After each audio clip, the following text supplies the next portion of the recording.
Breast में cancer बनता क्यों है, क्या वजह हैं जिनसे वो कैंसर डेवलप हो रहा होता है? एज 40-50 की उम्र के बाद किसी भी महिला को एक रिस्क अपने आप में है। नंबर 2 कि उसके अपने जीन्स क्या हैं, पारिवारिक एंगल क्या है, किस तरह के जीन्स इनहेरिट करे हैं, हमारा खान पान, जीवन शैली, शरीर के वजन का संतुलन कितना है, वजन ज्यादा होने के कारण हार्मोनल चेंजेस हैं। ब्रेस्ट कैंसर को हम ज्यादातर तो महिलाओं से ही जोड़कर देखते हैं क्योंकि उनमें केसेस ज्यादा होते हैं, पर बहुत सारे लोग शायद ऐसे भी होंगे जो आज पहली बार ये सुन रहे होंगे कि पुरुषों को भी ब्रेस्ट कैंसर हो सकता है। हर साल में 3 लाख महिलाएं, तकरीबन 3 लाख महिलाओं के ब्रेस्ट कैंसर होता है। पुरुषों में 0.5 to 1%, आधी से 1% में इसमें पुरुषों में कैंसर होने की रिस्क रखता है।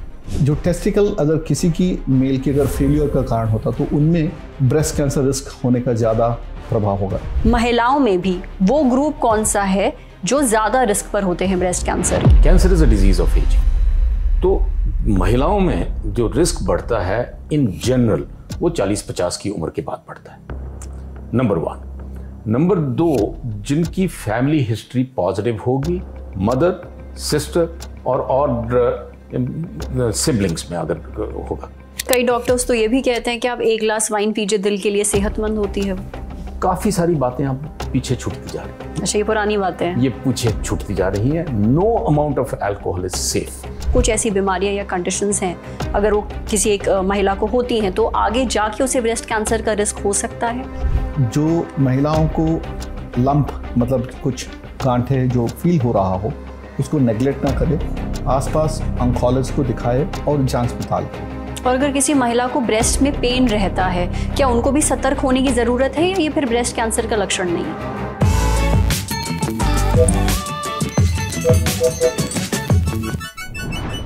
ब्रेस्ट कैंसर ये दुनिया भर में महिलाओं को होने वाला सबसे आम कैंसर है। भारतीय महिलाओं को भी सबसे ज्यादा ब्रेस्ट कैंसर ही होता है, लेकिन इतना आम होने के बावजूद भी इसके बारे में लोगों को जानकारी बहुत कम है। वर्ल्ड हेल्थ ऑर्गेनाइजेशन की एक एजेंसी है, international agency for research on cancer. इसकी ग्लोबोकैन 2022 डेटाबेस के मुताबिक साल 2022 में हमारे देश में ब्रेस्ट कैंसर के 1,92,000 से ज्यादा नए मामले सामने आए थे। वहीं 98,337 महिलाओं की इससे मौत भी हो गई थी। ब्रेस्ट कैंसर से बचा जा सकता है, ब्रेस्ट कैंसर का इलाज हो सकता है, लाखों जानें बचाई जा सकती हैं, लेकिन इसके लिए जरूरी है जानकारी होना, लक्षणों को पहचानना, ये जानना कि कौन ब्रेस्ट कैंसर के ज्यादा रिस्क पर है, कैसे इससे बचा जा सकता है। इसलिए ललन टॉप लेकर आया है आपके लिए एक नई सीरीज जिसमें हम ब्रेस्ट कैंसर का A to Z समझेंगे देश के जाने माने कैंसर के डॉक्टर्स से। आज के एपिसोड में डॉक्टर से जानेंगे ब्रेस्ट कैंसर आखिर होता क्यों है और कौन लोग इसके ज्यादा रिस्क पर हैं, किन वजहों से ब्रेस्ट कैंसर का रिस्क बढ़ता है। आज हमारे साथ हैं doctor Ashok Vaid, chairman medical oncology Medanta hospitals Gurugram से, और doctor Chandra Gowda D, medical oncologist BLK Max super speciality hospital New Delhi से। डॉक्टर अशोक और डॉक्टर चंद्र गौड़ा, आपका बहुत बहुत स्वागत है ललन टॉप पर। डॉक्टर अशोक, पहला सवाल मेरा आपसे है और मैं सबसे जो बेसिक सवाल है लेकिन बहुत ही ज़रूरी सवाल है उससे शुरुआत करना चाहूँगी।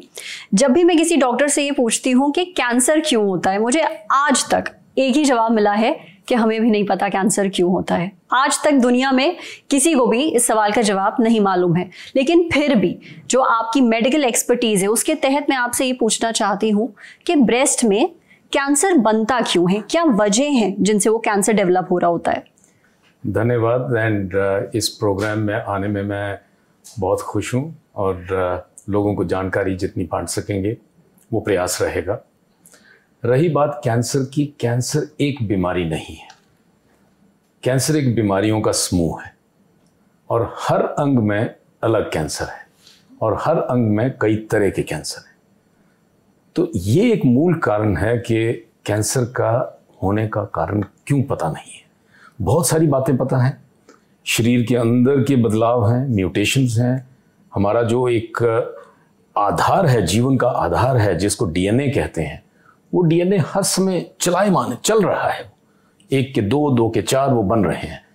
उसके बनने में, उसके बंटने में कुछ त्रुटियां आ सकती हैं और वो त्रुटियां जो हैं वो एक आउट ऑफ कंट्रोल हो सकती हैं और कैंसर की तरफ बढ़ सकती हैं।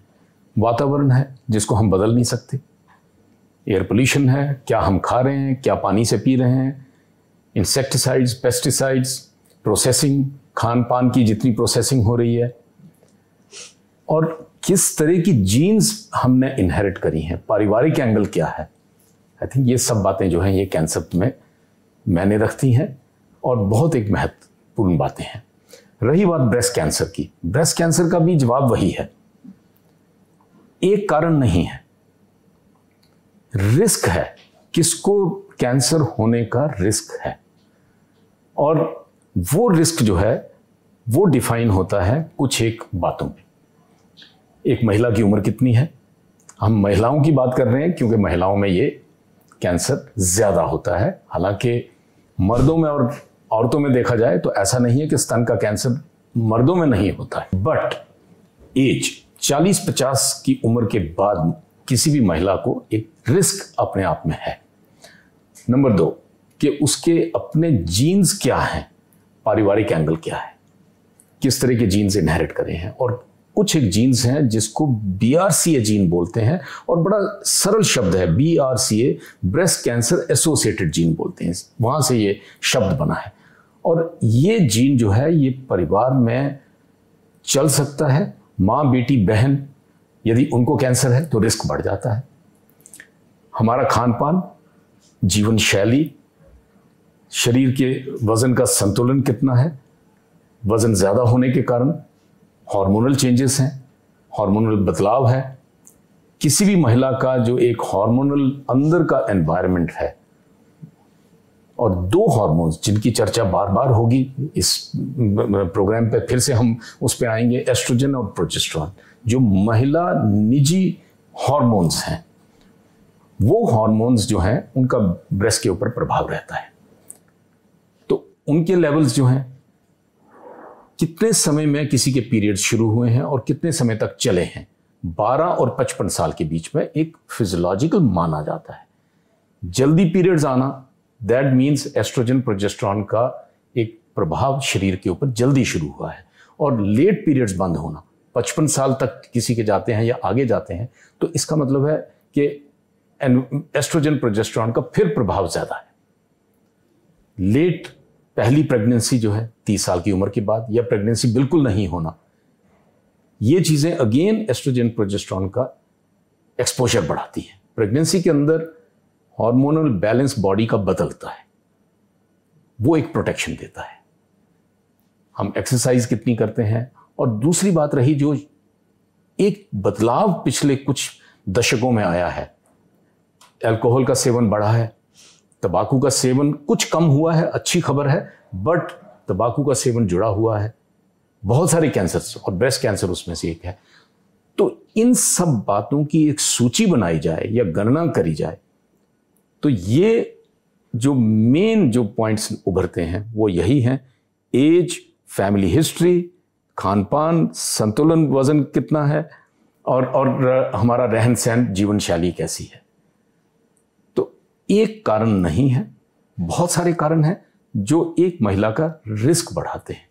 रिस्क फैक्टर्स ज्यादा हैं तो ब्रेस्ट कैंसर होने की संभावना बढ़ जाती है, रिस्क फैक्टर्स कम है तो वो जी रिस्क कम हो जाता है। आपने अभी जो रिस्क फैक्टर्स हमें गिनवाए हैं, इन पर एक एक करके हम बहुत ही तफसील से बात करेंगे और आपसे सवाल पूछेंगे इन सारे रिस्क फैक्टर्स से जुड़े हुए। पर उससे पहले डॉक्टर चंद्रगौड़ा, मैं आपसे ये जानना चाहती हूँ, अभी जैसे डॉक्टर अशोक ने बताया कि ब्रेस्ट कैंसर को हम ज्यादातर तो महिलाओं से ही जोड़कर देखते हैं क्योंकि उनमें केसेस ज्यादा होते हैं, पर बहुत सारे लोग शायद ऐसे भी होंगे जो आज पहली बार ये सुन रहे होंगे कि पुरुषों को भी ब्रेस्ट कैंसर हो सकता है। एक तो आप इसके बारे में हमें ये बताइए कि क्या ये पॉसिबिलिटी है कि क्या किसी पुरुष को ब्रेस्ट कैंसर हो सकता है और इसके पीछे वजह क्या है? थैंक यू, बहुत ही अहम सवाल है। और जहां आप स्टैटिस्टिक्स और गणना की बात करें कि आमतौर पे हर साल में 3 लाख महिलाएं, तकरीबन 3 लाख महिलाओं के ब्रेस्ट कैंसर होता है। अगर इसी प्रयत्न में हम गिने कि मेल में कितना होता है, पुरुषों में 0.5 to 1%, आधी से 1% में इसमें पुरुषों में कैंसर होने की रिस्क रखता है। तो जैसे ब्रेस्ट टिश्यू लेडीज़ में है, मेल में भी होता है लेकिन कम प्रमाण में होता है। जैसे सर ने आपको जिक्र किया था कि ईस्ट्रोजन जो हम हार्मोन के प्रभाव ज़्यादा होता है, मेल्स में टेस्टोस्टेरोन है। अगर किसी प्रभाववश ये ईस्ट्रोजन प्रमाण हमारे मेल्स में ज़्यादा होता है, जो पुरुषों में ज़्यादा होता है, देन उनकी ब्रेस्ट कैंसर रिस्क लॉजिकली बड़ा होगा। सो उसमें हमारा 2 इम्पॉर्टेंट फैक्टर्स है, एक लिवर और एक टेस्टिकल्स। सो जो टेस्टिकल अगर किसी की मेल की अगर फेलियर का कारण होता तो उनमें ब्रेस्ट कैंसर रिस्क होने का ज़्यादा प्रभाव होगा, चाहे बचपन से हो, जिसको हम क्रिप्ट ऑर्किडिज्म बोलते हैं, जो टेस्टिस नीचे डिसेंड नहीं हुआ हो, जिसकी वजह से टेस्टिकुलर फेलियर होता है, तो उनमें ज़्यादा रिस्क होगा, या कोई ट्रीटमेंट की वजह से टेस्टिकुलर फेलियर हो, तो ये एक रिस्क है। दूसरी, कोई कारणवश लिवर फेल हुआ हो, जिसकी वजह से हमारे टेस्टोस्टेरोन एक्टिव फॉर्म में नहीं होता और ईस्ट्रोजन में ज़्यादा कन्वर्शन होती है, जिसकी वजह से ब्रेस्ट कैंसर रिस्क होता है। चाहे अल्कोहल की वजह से हो, कोई भी जब लिवर फेलियर आता है, चाहे हेपेटाइटिस हो, इसीलिए हेपेटाइटिस जो हमारे अफ्रीकन कंट्रीज में ज़्यादा है, तंजानिया में, वहाँ पे ब्रेस्ट कैंसर के रिस्क 6% है कंपेयर टू 1%। सिंपली बिकॉज वहाँ पे हेपेटाइटिस इंसिडेंस और लिवर फेलियर ज़्यादा होता है। ये है मॉडिफाइबल। सो एक अनमॉडिफाइबल जेनेटिक कंडीशन है, उसको बोलते हैं क्लाइनफेल्टर सिंड्रोम, जिसमें मेल में एक एक्स क्रोमोसोम ज़्यादा होता है। यूजुअली फीमेल्स की XX, मेल में XY होते हैं। हमारे जब DNA में जाएंगे तो क्लाइनफेल्टर में XXY, तो एक लेडीज़ का प्रमाण जो X का ज़्यादा होता है, जिसकी वजह से ईस्ट्रोजन का उनका प्रभाव ज़्यादा होगा और उनमें जो ब्रेस्ट कैंसर रिस्क ज़्यादा होगा। और सर एक चीज़ मैंने और बहुत सुनी, आप बताइए ये एक मिथक है या वाकई कुछ फैक्ट है इसमें? मेल बूब्स जिसे हम कहते हैं, आमतौर पर पुरुषों के जो चेस्ट होते हैं वो हैवी नहीं होते, पर कुछ पुरुष ऐसे होते हैं, कुछ लड़के ऐसे होते हैं प्यूबर्टी के दौरान थोड़े मेल बूब्स उनमें डेवलप हो जाते हैं। क्या उनको रिस्क होता है ब्रेस्ट कैंसर होने का, या ये सिर्फ एक मिथक है? ये कंप्लीटली ट्रू नहीं है, क्योंकि अगर दोनों साइड की, उसको हम गायनेकोमेजिया बोलते हैं, अगर दोनों साइड से एनलार्जमेंट हो रहा हो, वो ओबेसिटी मतलब जो मोटापे के तौर पे हो सकता है। अगर जो गायनेकोमेजिया ये रिस्क फैक्टर, जैसे कि मैंने बताया लिवर फेलियर कारण है, ये टेस्टिकुलर फेलियर कारण है, देन ये रिस्क बन सकता है जो ब्रेस्ट कैंसर होने का। आमतौर पे ये रिस्क नहीं है। जी डॉक्टर अशोक, अभी हम लोग पुरुषों में ब्रेस्ट कैंसर और महिलाओं में ब्रेस्ट कैंसर की बात कर ही रहे हैं, तो मैं एक चीज़ आपसे ये जानना चाहती हूँ, why was nature so unkind to women? क्यों महिलाओं में ब्रेस्ट कैंसर ज़्यादा होता है? ऐसा नहीं, मैं ये नहीं चाहती कि पुरुषों को हो, बिल्कुल भी नहीं, पर महिलाओं में क्यों इसके मामले? इसके 2 मुख्य कारण हैं। जैसे पहले हमने बात करी कि एस्ट्रोजन प्रोजेस्टेरॉन जो फीमेल स्पेसिफिक हार्मोन्स हैं, एक तो उनका लेवल अप है। नंबर 2, जो स्तन है, जो ब्रेस्ट टिश्यू है, उसकी कोशिकाएं और एज एन ऑर्गन वो ज़्यादा विकसित है, ज़्यादा डेवलप्ड है विमेन के अंदर। जितना ऑर्गन विकसित होगा उसमें उतनी सेल डिवीजन ज़्यादा होगी, और जितनी सेल डिवीजन ज़्यादा होगी उसमें एक कैंसरस टिश्यू का होने का अंदेशा बढ़ जाता है।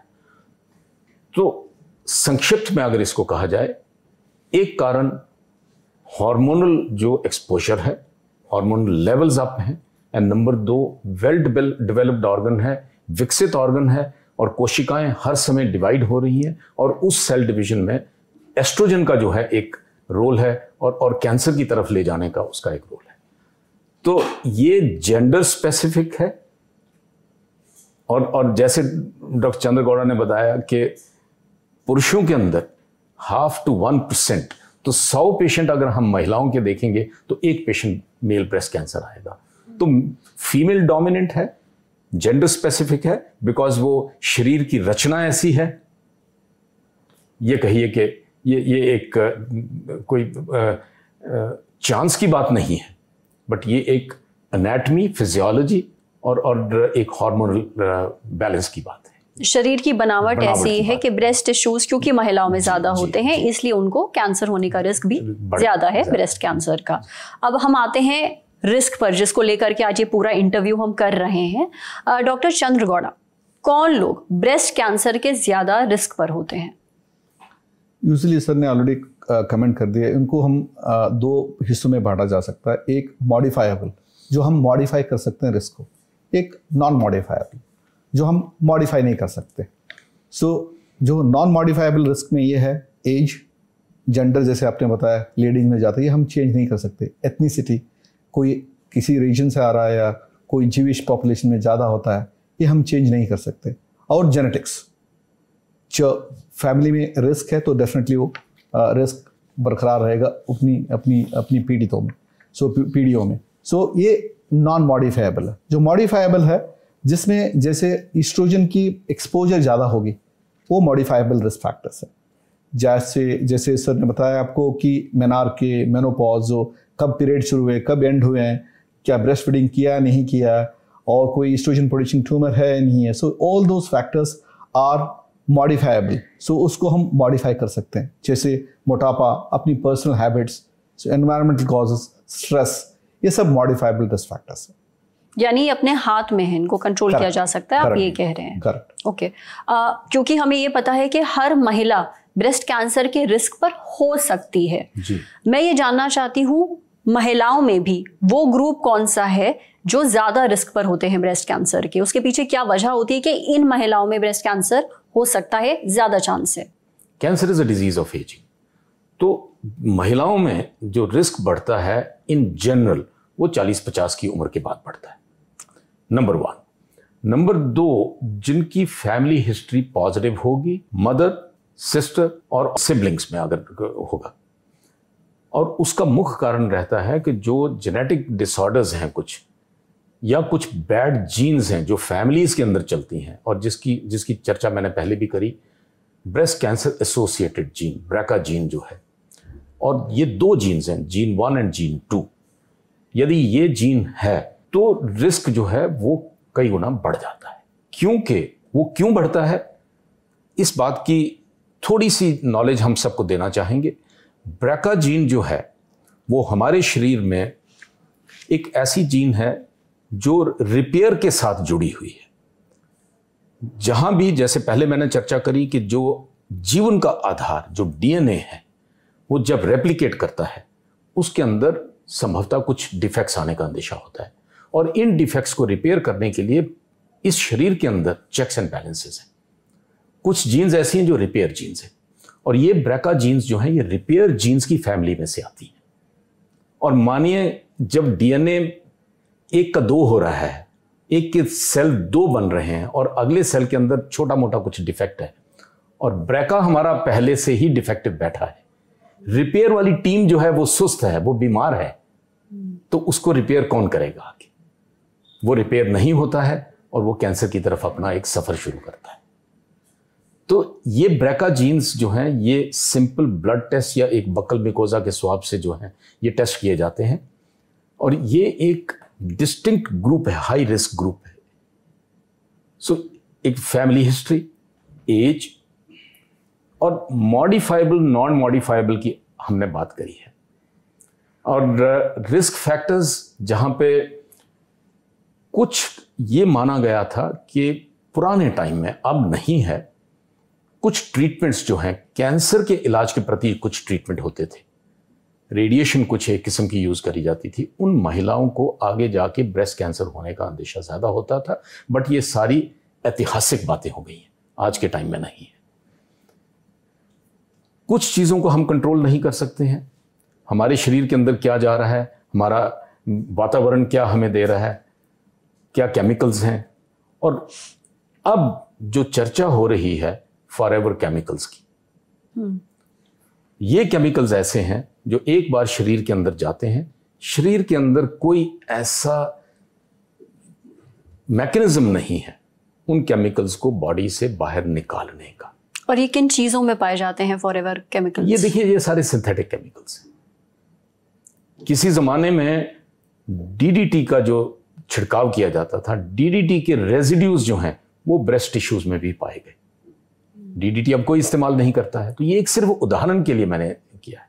तो इस तरह के कई केमिकल्स हैं जो हमारे आगे पीछे, जिनको हम इस्तेमाल कर रहे हैं और जाने अनजाने हमें पता नहीं है किस चीज में है किस में नहीं है, वो फॉरएवर केमिकल्स हैं। प्लास्टिक्स है, ये चीजें हमारे शरीर में जा रही हैं। हर चीज का कुछ ना कुछ बैड एक प्रभाव है, बुरा प्रभाव है। तो रिस्क फैक्टर्स की, जब रिस्क कैटेगरीज की हम बात करेंगे, स्ट्रॉन्ग फैमिली हिस्ट्री, मॉडिफाइबल में हमें अपना बॉडी का संतुलन बनाना, ओबेसिटी अपने आप में एस्ट्रोजन के लेवल को बढ़ाती है। जब एस्ट्रोजन का लेवल बढ़ता है तो वो लेवल वो एस्ट्रोजन जो है वो ब्रेस्ट टिश्यू के ऊपर एक नेगेटिव इंपैक्ट करता है। जैसे हम बात कर रहे हैं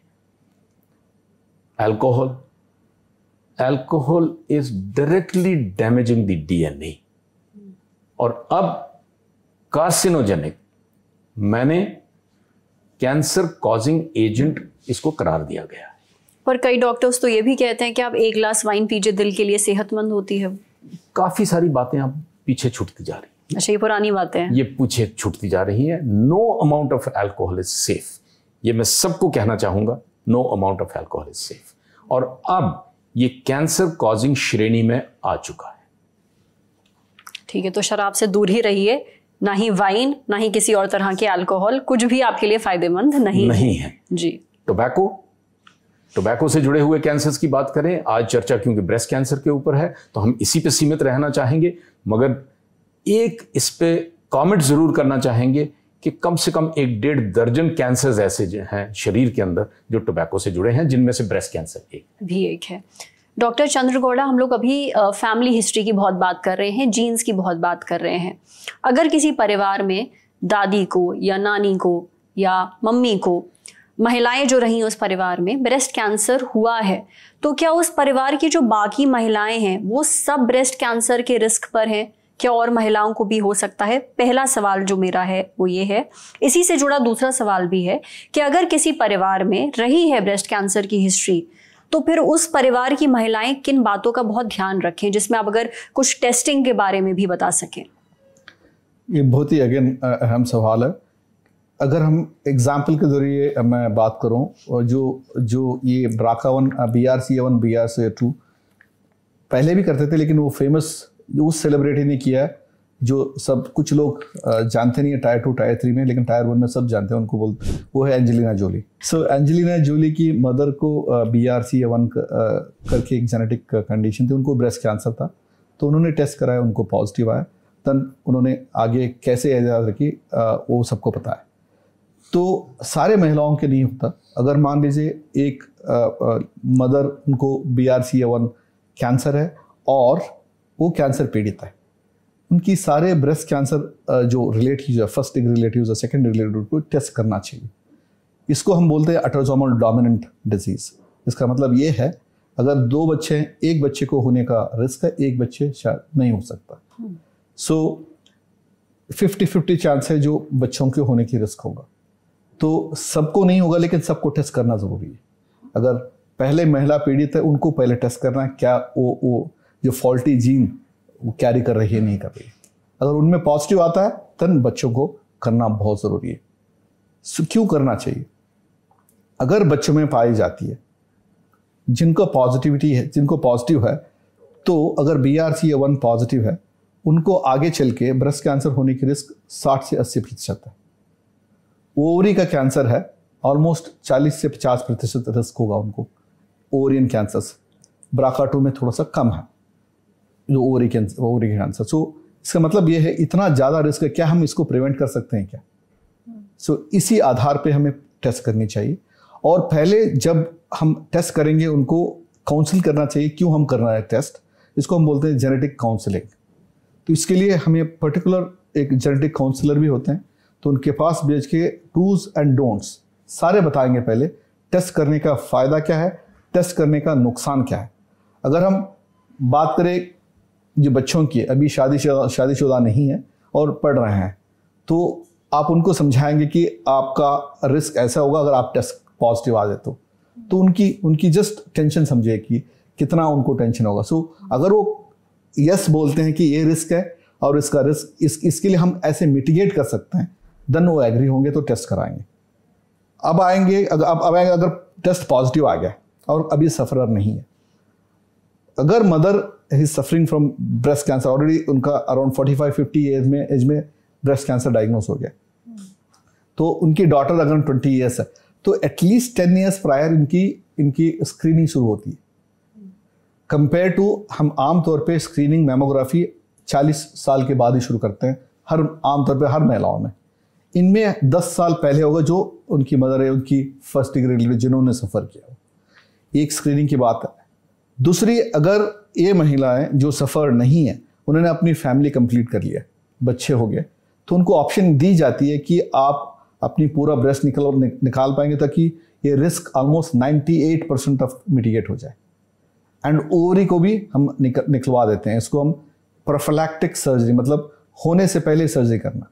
ओके, ठीक है। सो ये 2 इंपॉर्टेंट थिंग है। क्यों टेस्ट करना है, टेस्ट करने की फ़ायदा क्या है, उसके लिए कैसे स्क्रीन करते हैं, और अगर उसको इलाज कैसे, प्रिवेंशन कैसे किया जाएगा, ये सारे इंपॉर्टेंट ये चीज़ें हैं जिसके लिए हमें टेस्ट करना चाहिए। डॉक्टर अशोक, हम लोग स्क्रीनिंग की बात कर रहे हैं यहाँ पे, तो अगर कोई स्क्रीनिंग करवा लेता है और जैसे अगर पता चल गया कि ये ब्रेस्ट कैंसर जीन उसमें मौजूद है, तो हम उसे रोक भी सकते हैं, ब्रेस्ट कैंसर होने से रोका भी जा सकता है, उसको क्या 100% रोक सकते हैं? देखिए, जैसे डॉक्टर साहब ने बोला है 98%, क्योंकि अल्टीमेटली उसको रोका कैसे जाएगा कि ब्रेस्ट टिश्यू को निकालना होगा।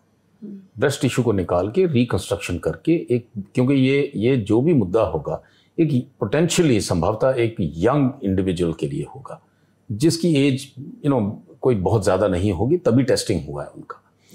तो ब्रेस्ट टिश्यू को सर्जरी से निकाला जाता है, रिकंस्ट्रक्ट करके एक कॉस्मेटिकली एक सेम सिचुएशन में वापस लाया जा सकता है।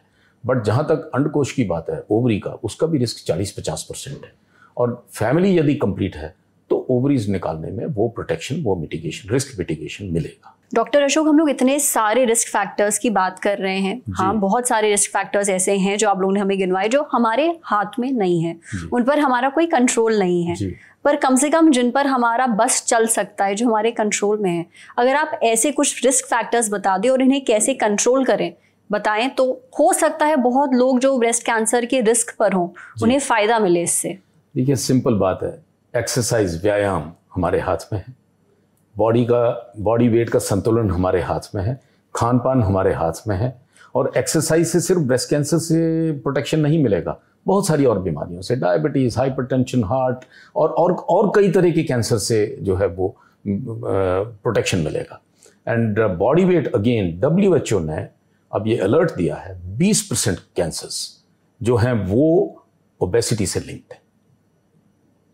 सो 30 से 40% तंबाकू से, 20% ओबेसिटी से। अब चॉइस हमारी है, जीवन शैली हमने अडॉप्ट करनी है। सो यदि आज तंबाकू का सेवन, वो खाने का, चबाने का, स्मोकिंग का सब बंद कर दिया जाए, 30 से 40% कैंसर्स खत्म हो जाएंगे 10, 20, 30 साल में। और एक्सरसाइज एक सोसाइटी को एक अडॉप्ट करना पड़ेगा, एक हर निजी व्यक्ति को अडॉप्ट करना पड़ेगा, खान पान का संतुलन करना पड़ेगा। ये मॉडिफाइबल रिस्क फैक्टर्स हैं। अब किस परिवार में मेरा जन्म हुआ है उसको मैं बदल नहीं सकता, क्या जीन्स मेरे शरीर के अंदर है हम उसको बदल नहीं सकते, वो रिस्क परसेप्शन रहेगा। उसके लिए अपने शरीर की जानकारी के लिए मैं टेस्टिंग करवा सकता हूँ, एक महिला जाके टेस्टिंग कर सकती है फैमिली हिस्ट्री के बेसिस के आधार, उसके आधार पे। ऐसा नहीं है, इस चर्चा का मैंने या इसका संदेश ये नहीं है कि हर महिला जाके अपनी जीन टेस्टिंग करे, नहीं, पहले किसी डॉक्टर के पास जाना होगा, फैमिली हिस्ट्री का पूरा आंकलन होगा, उसका मैपिंग होगा, और फिर जाके कहा जाएगा कि आपके लिए जीन टेस्टिंग लागू होती है कि नहीं होती। और यदि वो जीन टेस्टिंग होगी तो वो कहानी डिफरेंट है, जिस पे डॉक्टर साहब ने बहुत एक विस्तार में चर्चा करी है। तो मॉडिफाइबल बहुत क्लियर है, अल्कोहल का यूज़ ना करिए, तंबाकू का इस्तेमाल मत करिए, तो ये तो हमारे हाथ में है, ये तो टोटली मॉडिफाइबल है। एनवायरनमेंट को हम नहीं बदल सकते, एयर पोल्यूशन को हम नहीं बदल सकते, बट जिनको बदल सकते हैं उस पर तो हम कार्रवाई करें। चलिए, जो चीज़ें आपके हाथ में है कम से कम वो आप करने की कोशिश करिए, जिसमें एक्सरसाइज, एक हेल्थी डाइट शामिल है और स्क्रीनिंग शामिल है। डॉक्टर चंद्र गौड़ा, मैं ये जानना चाहती हूँ कि ऐसी बहुत सारी कंडीशंस होती हैं या बीमारियाँ होती हैं ब्रेस्ट से जुड़ी, क्या उनसे भी ब्रेस्ट कैंसर का रिस्क बढ़ता है, या कुछ ऐसी बीमारियाँ या कंडीशंस हैं अगर वो किसी एक महिला को होती हैं तो आगे जाके उसे ब्रेस्ट कैंसर का रिस्क हो सकता है? कुछ ऐसे कंडीशंस है, और जिसको हम बिनाइन ब्रेस्ट डिसीजेस बोलते हैं। जो महिलाओं को लंप, मतलब कुछ गांठे जो फील हो रहा हो, उसको नेग्लेक्ट ना करे, आसपास ऑन्कोलॉजिस्ट को दिखाए और जांच पड़ताल करे। अगर बिनाइन ब्रेस्ट डिसीजेस हो, किसी में डेंस ब्रेस्ट हो, उसमें एक मैमोग्राफी या कुछ अल्ट्रासाउंड एज के तौर पे हम इन्वेस्टिगेशन करेंगे। उसके तौर पे हम बताएंगे इनमें बायोप्सी चाहिए, किन में बायोप्सी नहीं चाहिए। इसको हम एक टर्म बोलते हैं रिलेटिव रिस्क। कंपेयर टू अलग जो महिलाएं हैं, अगर ये डिजीज़ जो बेनाइन ब्रेस्ट डिजीज़ है उनमें कितना रिस्क होता है उसको हम रिलेटिव रिस्क बोलते हैं। तो इस आंकड़े में अलग अलग रिलेटिव रिस्क 2 से कम, 2 से 4, 4 से ऊपर, ऐसे रिस्क कैटेगराइजेशन में इस और विस्तार से नहीं बोलूँगा, ये बहुत ज़्यादा टेक्निकल हो जाएगा। तो बायोप्सी के हिसाब से पता चल जाएगा जिनमें हम अगर रिलेटिव रिस्क बहुत ज़्यादा हो, जो उसको एटिपिकल डक्टल हाइपरप्लेसिया और DCIS बोलते हैं, तो अगर ऐसे कंडीशंस है जिसमें हम इमीडिएटली ट्रीटमेंट करते हैं। और अगर किसी महिला को ब्रेस्ट में पेन रहता है, क्या उनको भी सतर्क होने की ज़रूरत है या ये फिर ब्रेस्ट कैंसर का लक्षण नहीं है? मेजॉरिटी टाइम से ब्रेस्ट कैंसर का लक्षण नहीं है। Pain itself is not a breast cancer. Usually cancer अगर इनिशियली आता है तो यूजुअली पेन नहीं होता आमतौर पे, अनलेस ये बोन में और कहीं और फैला हुआ। आपको जोड़ना चाह रहे हैं? पेन जो है वो एक एडवांस कैंसर का प्रतीक है। अच्छा। तो अर्ली स्टेज में पेनलेस होता है। अक्सर हमारे पास महिलाएं आती हैं, हम पूछते हैं जब गांठ छोटी थी आप डॉक्टर के पास क्यों नहीं गए, तो कहते हैं कि क्योंकि दर्द नहीं था। तो गांठ में दर्द नहीं था तो कैंसर का शक नहीं था, उसकी शंका नहीं थी। तो pain is a sign of advance cancer. दर्द हो रहा है यानी कैंसर आगे बढ़ चुका है। कैंसर शुरू नहीं हुआ है, आगे बढ़ गया है। मेरा आखिरी सवाल डॉक्टर अशोक और डॉक्टर चंद्रगौड़ा आप दोनों से ही है। अभी हम लोग ने बात करी कि जल्दी पीरियड्स शुरू हो जाना, बच्चे लेट पैदा करना, लेट प्रेगनेंसीज, और हार्मोन की दवाइयाँ लेना, इनसे भी ब्रेस्ट कैंसर का रिस्क बढ़ता है। अगर इस बारे में आप थोड़ा और तफसील से समझा सके हमारे ऑडियंस को। आपसे डॉक्टर अशोक शुरू करते हैं। देखिए, जो पीरियड्स जल्दी शुरू होना और लेट ख़त्म होना, इसका मतलब है कि शरीर के अंदर एस्ट्रोजन लेवल जो है वो लंबे समय उसका प्रभाव रहा है। तो एस्ट्रोजन एक्सपोजर से रिस्क बढ़ता है। एक चीज़, लेट प्रेगनेंसी, अगेन जो जल्दी प्रेगनेंसी होगी, प्रेगनेंसी के अंदर पहले भी मैंने ये बात बोली है कि एक हार्मोन बैलेंस हमारा चेंज होता है, बॉडी का चेंज होता है, जिससे एक प्रोटेक्शन मिलती है। सेम बात लागू होती है ब्रेस्ट फीडिंग के लिए भी। ब्रेस्ट फीडिंग के टाइम में हार्मोन बैलेंस चेंज होता है और एक प्रोटेक्शन देता है। तो ये सारी बातें जो हैं, जितना हार्मोन लेवल डाउन रहेगा उतना प्रोटेक्शन रहेगा। जो हार्मोन रिप्लेसमेंट है, सारे हार्मोन रिप्लेसमेंट खराब नहीं है, क्योंकि आम व्यक्ति को, आम महिला को मैं यहां पे चौंकाना नहीं चाहता। डॉक्टर्स हार्मोन रिप्लेसमेंट देंगे जहां बहुत आवश्यक होगा, कुछ समय तक देंगे, लंबे समय नहीं देंगे। और किस तरह का हार्मोन दिया जाता है वो एक निजी मेडिकल कंडीशन के मुताबिक दिया जाता है। तो लंबे समय हार्मोन, 50 की उम्र के बाद हार्मोन जो रिप्लेसमेंट्स हैं, और कुछ तरह के कॉम्बिनेशंस हैं जो हार्मोन रिप्लेसमेंट्स का नेगेटिव इम्पैक्ट होता है। यस, कुछ रिस्क बढ़ता है, बट ऐसा नहीं है कि कल डॉक्टर अगर प्रिस्क्रिप्शन में आपके हार्मोन रिप्लेसमेंट लिखेगा तो आप उसको ना बोलिए, ऐसा नहीं। और लेट प्रेगनेंसी की भी बात की हमने, क्या लेट प्रेगनेंसी से भी ब्रेस्ट कैंसर का रिस्क बढ़ता है? डेफिनेटली आपकी एस्ट्रोजन एक्सपोजर उसी से बढ़ जाएगी। जब प्रेगनेंसी होता है तो आपकी हार्मोन की संतुलन, थोड़ा सी एस्ट्रोजनिक कंडीशन कम होगी। तो ये सारे जो फैक्टर्स है एस्ट्रोजन बढ़ने की वजह से है। तो आजकल ये सवाल और भी अहम है, क्योंकि आज जो मेट्रोपॉलिटन टायर 2 टायर 3 में भी एज ऑफ मैरिज बढ़ती जा रही है।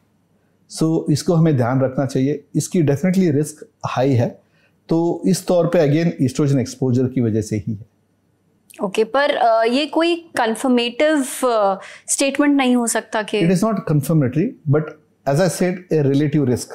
ओके, अब हम इसको आमतौर पे नॉर्मल महिलाओं से कंपैरिजन करके रिलेटिव रिस्क निकालते हैं, उस पर थोड़ा सा इसमें ज़्यादा पाया गया। ओके, बट देखिए, जो हार्मोनल इन्फ्लुएंस है वो मेडिकल साइंस में काफ़ी हद तक तय है कि जैसे ब्रेस्ट फीडिंग की प्रोटेक्शन है, अर्ली पीरियड्स आना, लेट पीरियड्स बंद होना, ये इन बातों का काफ़ी हद तक जो है प्रमाण मौजूद है। यस, बिल्कुल है। इसीलिए ब्रेस्ट फीडिंग जो है वो इम्पॉर्टेंट है। डॉक्टर साहब ने बोला कि अब एम्प्लॉयमेंट, इकोनॉमिक इश्यूज के कारण, सबके कारण जो मैरिज की एज थोड़ी बढ़ गई है, ठीक है, और obviously age at first pregnancy भी बढ़ गई है। तो ये सब फैक्टर्स मिलजुल के जो हैं, ये कहीं ना कहीं हमें एक हायर ब्रेस्ट कैंसर इंसिडेंस की तरफ लेके जा रहे हैं। और देखिए, अगर आंकड़े माने जाएंगे तो भारतवर्ष के अंदर बाय 2050 5 लाख से ऊपर एनुअल केसेस होंगे ब्रेस्ट कैंसर के, जो एक बहुत बड़ा नंबर है जी। और आपने अभी ब्रेस्ट फीडिंग की भी बात करी, क्योंकि हमने बहुत बार ऐसा सुना है कि जो महिलाएं ब्रेस्ट फीडिंग कराती हैं उन्हें ब्रेस्ट कैंसर का रिस्क कम होता है। क्या ये वाकई सच है? Definitely multiple studies have proven that. और इसके पीछे वजह? अगेन, ब्रेस्ट फीडिंग के टाइम में हार्मोन एनवायरनमेंट जो है वो फेवरेबल रहेगा। तो ये सारा खेल आपके हॉर्मोन्स का है। Thank you doctor Ashok, and thank you so much doctor Chandragowda, आप हमारे स्टूडियो में आए और ब्रेस्ट कैंसर से जुड़ी इतनी अहम जानकारी आपने हमें दी है। जैसा हमने बताया था, ललन टॉप ने ब्रेस्ट कैंसर पर एक नई सीरीज शुरू करी है। हर एपिसोड में हम आपको ब्रेस्ट कैंसर से जुड़ी बहुत सारी जानकारी देंगे। आज हम बात कर रहे थे कि कौन लोग ब्रेस्ट कैंसर के ज्यादा रिस्क पर हैं। आने वाले एपिसोड्स में आपको पता चलेगा ब्रेस्ट कैंसर के क्या लक्षण होते हैं जिन्हें आपको नहीं इग्नोर करना चाहिए, कौन से टेस्ट आप करा सकते हैं, क्या स्क्रीनिंग करवा सकते हैं, कौन कौन सी थेरेपीज आजकल अवेलेबल हैं, इलाज क्या है, इस सब पर तफसील से बात होगी। देखते रहिए ललन टॉप। शुक्रिया।